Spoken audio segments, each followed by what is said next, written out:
seeing the film with an audience for like 3 or 4 years, and I didn't expect, crying a lot. This was very, very moving to see Cecil again, especially here in the city. I'm sure, and I think, for those that don't know Amiel's work, I mentioned at the beginning that such a huge part of this process in all these films, not just this one, is to really spend time with the people that he's working with, and I think this is such a unique thing. I think that more and more film is an industry, and it's like we're being told that you have to make work a certain way, within a certain time frame, a certain budget, all these things, right? And I think, for me, what really strikes me about your work, and we can talk about how that's relevant to this, but is that you take the time to get to know the people and really immerse yourself in their lives. It's not just, I'm coming here to steal your image, which obviously is the history of cinema and filmmaking and documentary and all these things. But you get to know your subjects, and I guess maybe a good starting point is, this process is, are you allowing space, are you allowing the story to rise out of these situations? How much freedom are you allowing yourself and the people that you're working with when you place them in front of the camera? I've worked in documentary and narrative and sort of moving image installation. In fact, the subject of my first documentary, Chasing Buddha, from 1998, amazing Buddhist nun, and also my aunt Robina Courtin's in the audience. So I'm going to say hello, Robina.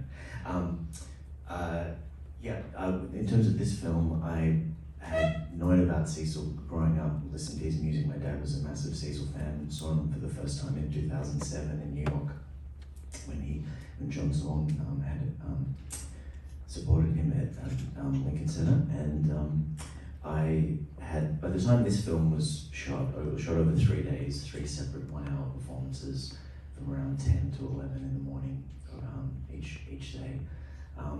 I'd been living with Cecil on and off for close to 2 years as his carer / archivist / documentarian. And then first and foremost, through that time, just very dear friend. So I moved in with him in July of 2014. This was shot in January of 2016. It really happened because Jay Sanders and Lawrence Kung-Fu were putting together the Cecil retrospective at the Whitney, knew about the work I was doing. This film was actually sort of an organic evolution of a much larger project which is yet to come out, which is a project, sort of a sci-fi hybrid portrait of Cecil as a time traveler, which was informed by his poetry and just like many, many long discussions with him. I remember when he first sat down to watch the edit of this, we showed him a rough cut with like a live score. Rosalind came in and played saxophone and sort of to the rough cut, and his response was, "Oh, you said this film was about time, but now I see it's actually about time," which I thought was a very Cecil response. I came to this film just having spent months and months and months with him, many, many long evenings, hearing him tell his inimitable stories and recite poetry and learn about his life. And the specifics of this project came together when I knew I wanted, the way he spoke about Min. I'd not met Min at this point, but the way he spoke about their relationship, their collaboration, that at that point I think close to 30 years or more, 35 years strong. He told an amazing story about once going, I think it was Japan, to watch Min perform and rehearse over the period of 6 weeks. He sat in a field and just watched him. I would doze off and wake up again and sit there and observe. And it was that story coupled with one of went to Japan to meet Min to talk about the possibility of making some kind of work. At this point, we didn't know if it would be a short piece or a longer piece. Min and I found common ground very quickly when it came to speaking about the feeling that one has when sitting in Cecil's home. So this was shot in his brownstone in Fort Greene, and the way in which light and time sort of seems to bend around him when you're in his presence, specifically in his home, specifically sitting on that top level, when he would talk about the trees outside the window, the poems that he had written for decades to this specific tree outside his window. It was a very profound and difficult to articulate feeling. And so when Min and I started speaking about that very quickly led to the idea of a performance between the two of them without an audience that could take place in his home. And once that sort of idea was hit upon, that was like October 2015, we assembled, very, as you see from the credits, very lean crew. I think Robert Bilecki put together, I think the whole film was made for about $10,000. And that includes Min's airfares, accommodation. Everyone worked for free, basically. And it was shot for 3 days in January, and then we edited with Lena Wakina for around 6 to 8 weeks. And then premiered at the Whitney in May or June of 2016. It's interesting to hear that it's part of a big body of work. Obviously this is a standalone piece, but what you've been working on. I think, knowing that you started with Cecil and you spent time with him, and then you reached out to Min and went to see him, and then brought him here. I'm curious about how much. When was the last time they saw each other? What was, what's happening before we enter into the film? Are they, had they not seen each other for a while, and this was kind of a reunion? Or? Yeah, they'd seen each other not all that long prior to this, because Cecil had won the Kyoto Prize in Japan. There's a whole horrible story associated with that. John going to, he was robbed of his prize money by 2 people and stuff. But so Min and Cecil had performed there. I think it was like a year prior. But it was remarkable to see when Min arrived. He hadn't seen Cecil prior to this day, so we were shooting the arrival. Min and his assistant walked upstairs. Cecil was already at the piano. They didn't say a single word to each other. Min took off his jacket, and the performance just began. And that happened in the same way each morning. After the performance, they would usually share a cigarette or two. But really it was that very few words were really shared, I think. And that was also beautiful to see. Cecil tells an amazing story about the way that they met was during a performance, or the way that he recounted it to me anyway, during a performance of his that he spontaneously began dancing on stage, much to the chagrin of Cecil, but further to that, just sheer delight. But that was sort of their initial meeting. But so it was absolutely unlike any. As you were saying earlier, I come from also working in longitudinal documentary, sort of followed people for 7 years, 10 years, 4 years. There's a project in Oklahoma that we've been working on for a decade. So making something over 72 hours, even though it was a much broader context of another project, was it was unlike anything else. Still feel so absolutely kind of in awe and humbled to have been able to be in the room for that. So it was myself. I was recording boom. Rosalind was recording the 4 or so other mics that we had, and then Jermaine and McKean. So just the 3 of us in the room. Rosalind's hiding behind a clothes rack. Should we have some questions, please? Just give us 2 more and then I'll open it up. How much time do we have? We have 20 minutes, so there'll definitely be time to open it up. We'll be quick. I wanted to ask about sorry, because we have two old friends in the room, right? And there's this, charge between them. But then the third body in the room, besides obviously you guys, it seems like the camera itself. The way that the camera pushes in, pulls out, works with, in many ways works with like human breath. Like it feels like we're pulling close to fingernails, to fingers, to eyes, to the mouth.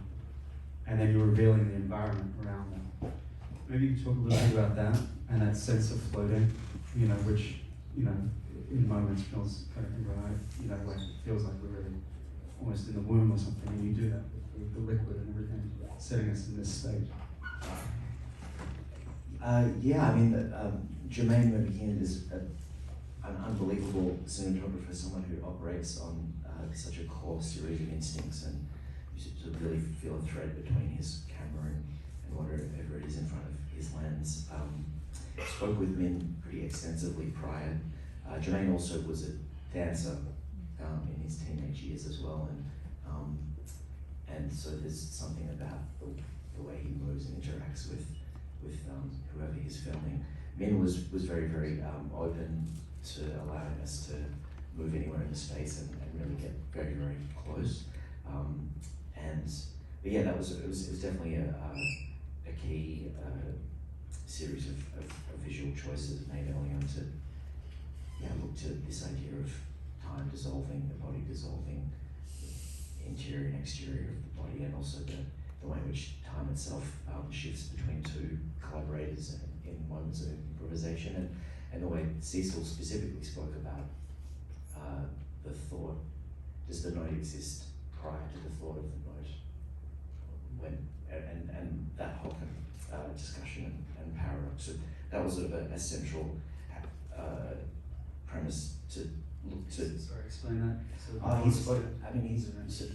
He would speak about where does the note that you play next come from, and does the thought of the note exist first? It was sort of a poetic provocation, I suppose, and how to find a visual way to examine and explore those things. Yeah, I mean, this also relates to his ambivalence towards notation. He's not known for that, but you do choose to show some of this in the film, and I think that's an interesting insertion for people that know his work, right? That it's very rare to glimpse these things there. It almost feels like Robert Walser's, the microscripts, these scribbles that really come from, obviously his notation is the way that he plays. It's not like how we would imagine it to look. Right? Yeah, and similarly with, we knew that Cecil wanted to recite some poetry at some point during the performance, but didn't know when. We really, aside from that, it's a basic. And after the first day, Min asked us to clear some of the furniture so he had a little more space to move, but we really wanted to leave everything as untouched as possible.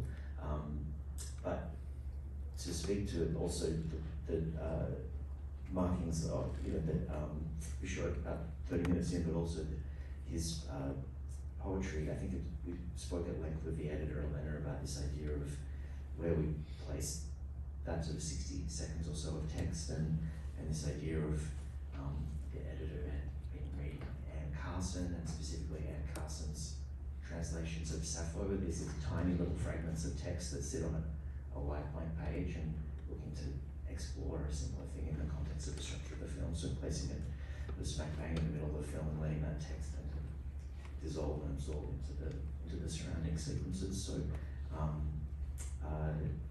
and we were showing Cecil edits as we went. So we were cutting here. So I was still living with him as well, but yes, we were showing sort of edits regularly, and there was never anything. We also sent cuts to Min. There was never anything really akin to notes. Just, I suppose, Min's response was he enjoyed that the film was above the head. The film for him was about the space above the bodies. That was his response about the movie. Interesting. We'll open up in a second. One other thing I wanted to talk about, which I think you do in all your films, is there's always a moment in which, like, you kind of take us outside of the situation which we're in. It sort of almost becomes cosmic, or becomes something like, it becomes bigger than what we're seeing, right? And I think for me here, I mean, apart from the obvious kind of like these breaks in which you hear breath and different things happening, there's also the way that you bring the outside inside, you know, through, obviously through sun flares and things like that, but through the leaves on the ground at one moment, through, you know, the shot of the tree, which obviously has significance with them pulling back. And then the inside, outside, you know, we have obviously perspiration, we have the window, you know, it's all fogged up and all those sort of things. Yeah, I mean, again, it's interesting that Ramin, my aunt, is here because I was raised Buddhist, and I think I can't help but have some of that, you know, those beliefs creep into my work, and the ideas around consciousness and mortality, and especially the sequence right after Cecil recites that poetry, and Min is in that black hoodie, this idea of the collapsing of time, telescoping of time, and then also there's a sequence around that time also where we see various faces. So we obviously didn't dress anything in that's all just Cecil's home, so those various faces that he had on his walls, bearing witness, you know, they're obviously like all very, very deeply important figures for Cecil, or, you know, responding to, you know, figures from the news articles and stuff, but that also, I would, for me anyway, is a nod to some idea of the telescoping of time, or collapsing of time. Yeah, I mean, he was obviously like a planner, like just, you know, educated in everything, and you can see that in what you choose to show, right? You see the various things that he's drawn from, you know. Yeah, let's open up. So if anyone's got any questions. Also, thank you all for coming. So, yeah.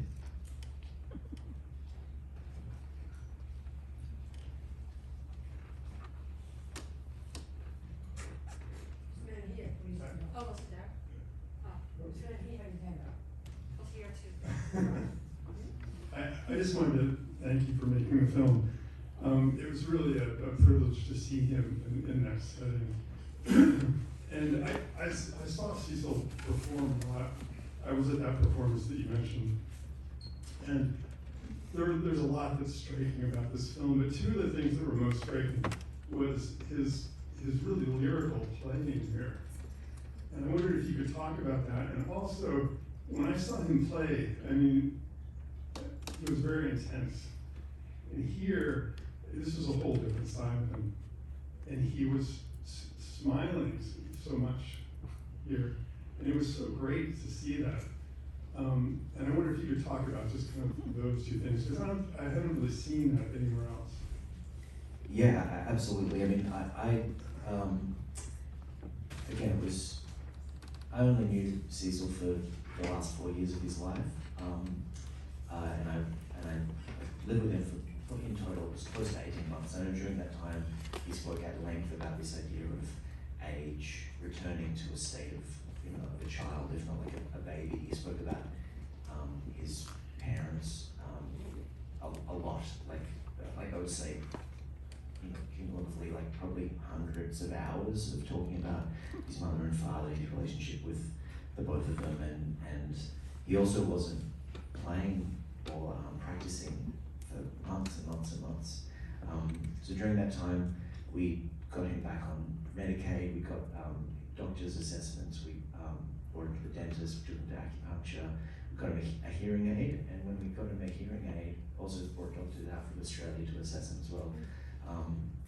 And when we got him a hearing aid, a remarkable thing happened. I still remember I was downstairs making dinner for him, and the basketball was raining, and I suddenly heard the beginnings of a phrase on his piano, and he hadn't, at least to my knowledge, he hadn't played at home for, you know, really months and months and months. And it was so amazing, this moment that he just started this particular phrase, not dissimilar to a lot of the playing in this, and I agree, it's unlike really anything I'd heard and imbued with this entirely shifted spectrum of emotion, and from that moment, it was maybe like a week, I think, after getting his hearing aid, his demeanor shifted fairly dramatically, and he also didn't stop playing after that, and that also dovetailed really beautifully into the preparation for the Whitney concerts that he did. But yeah, no, it was a beautiful thing to witness. So again, it's really your privilege to have seen that shift in him.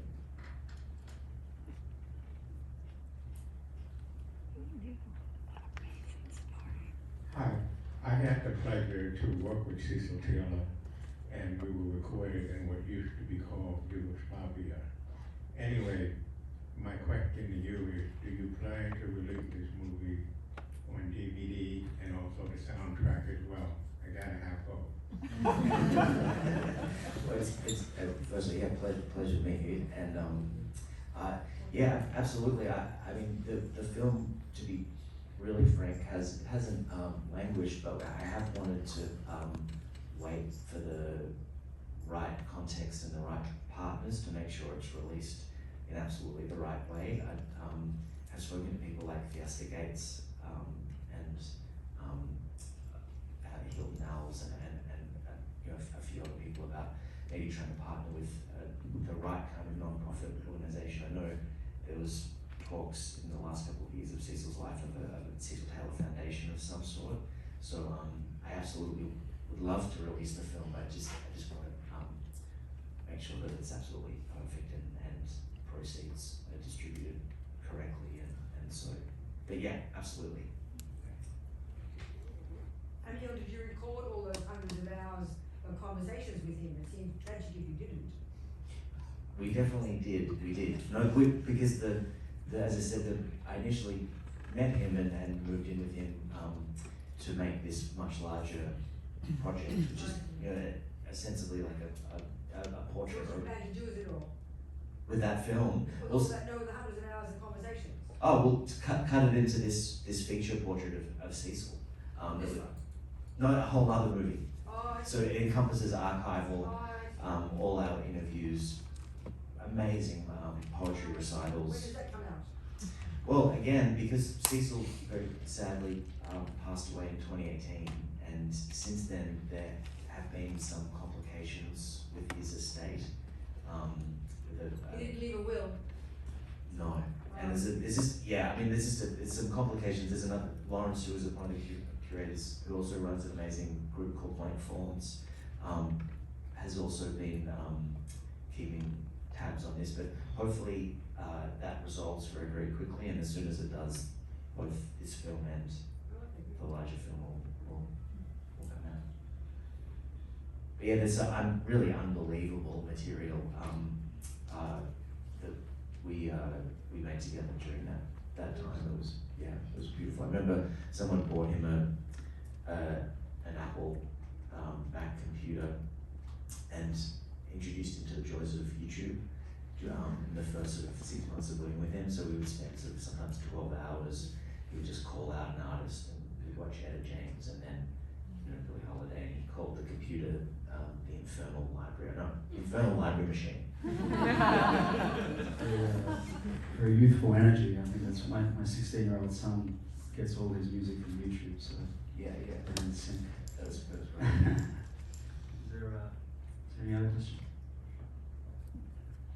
I did, one thing I think that you do beautifully, which is that I find like it's impossible in performance films. People don't get it right, but you get inside the rhythm of both. Again, it's like it's there. It's there, which is it's really hard. And I don't know if again that's the camera movement or something else. I mean, obviously you said like Jermaine had spent time talking to men, and you obviously had spent time with Cecil, so there's a sense of familiarity there. But I think it's so hard to get inside someone else's rhythm, particularly incredible artists like this, but it does happen, so I don't know. Yeah, I mean, I made Introduce yourself. dance film in the past and had worked with several, dance companies, theatre companies, worked, and also sort of incorporated, I suppose, like elements of what you could call something akin to choreography in some of my narrative feature work. We made a feature film in Cambodia called Ruin and a narrative feature called Hail in Australia. So I've always been really drawn to dance and found a lot of dance film to be some of the pure, like some of the most invigorating and exhilarating cinema. I also agree that it's very easy for it to go very, awry, but I didn't know who Min was until Cecil introduced me to Min. So I remember watching a performance of his The Infernal Library Machine at his house, and it was a 40 or so minute performance of him almost naked, slowly raising his arms like this over the course of 40 minutes, and it was one of those moments where you find an artist who feels like they're communicating like exactly something that you've had that you haven't quite articulated to yourself. So I was so in awe of his work and felt such an affinity with what he was doing that it felt fairly fluid. Like and similarly with Jermaine, it was there were lots of just similar smiles between Min and Jermaine at the end of each sort of hour take. But that's not to say that it was, it's obviously this length for a reason. There are lots of bumpy bits. Even the bumps, I think are great. That's what I was saying. It almost feels like you're in the room. There's that moment where the camera wraps around in the end, and it hits something, and it kind of like shakes. It feels like we're floating. Like it feels arbitrary in the right way. It's like you land a shot and you keep in that moment, which the improvisation happens. The thing that's unexpected.